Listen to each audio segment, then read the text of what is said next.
गौतम बुद्ध जी का जन्म लुम्बिनी वर्तमान नेपाल में शाक्य वंश के राजा शुद्धोधन और रानी महामाया के घर हुआ था।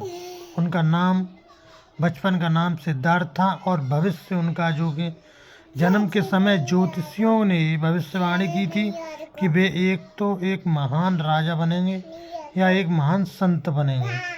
तो राजा जो राजमहल में जीवन जो था,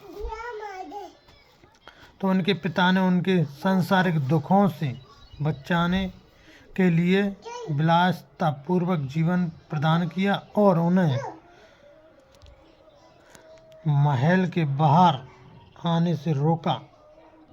और 4 दृश्य जो कि 29 की आयु में सिद्धार्थ ने महल से बाहर निकलकर वृक्ष रोगी और मृत व्यक्ति और एक सन्यासी को देखा और इन दृश्यों ने उन्हें जीवन की अस्थिरता और दुख का बोध कराया।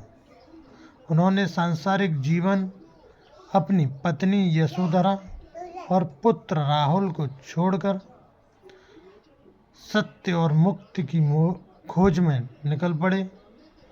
और फिर उन्होंने सिद्धार्थ की 6 वर्ष तक कठोर तपस्या की, लेकिन उन्हें एक समझ में आया कि अत्यधिक कठोर से मुक्ति प्राप्त नहीं की जा सकती और उन्हें अति विशाल और अति तपस्या के बीच संतुलन का मार्ग अपनाया। और 35 वर्ष की आयु में बोधगया में बौद्ध वृक्ष के नीचे ध्यान करते हुए उन्होंने ज्ञान प्राप्त किया और बुद्ध ज्ञानी कहलाए। और बुद्ध की जो शिक्षाएं धर्म के रूप में जानी जाती हैं, जो कि जीवन में दुख का कारण तृपणा और तृपणा का अंत संभव है और दुख के अंत का मार्ग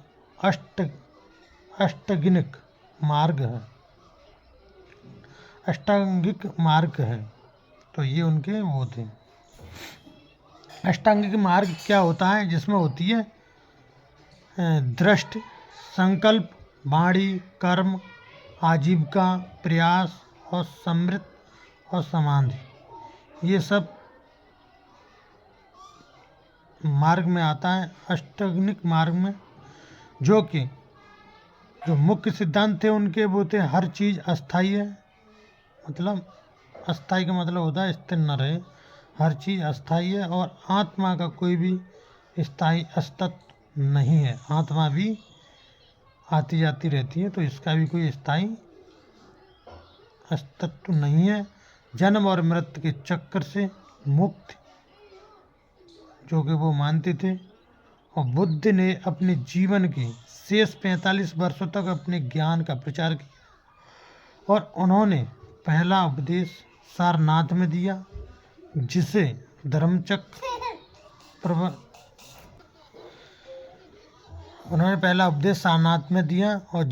धर्मचक्र प्रवर्तन सूत्र कहा जाता। उनके अनुयायियों ने उनके विचारों को पूरे भारत और अन्य देशों में फैलाया।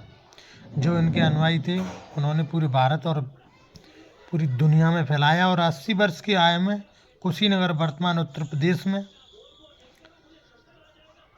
बुद्ध ने महापरिनिर्वाण प्राप्त किया। और जो इनकी विरासत थी वह उनके ग्रंथ जो त्रिपिटक और पल्य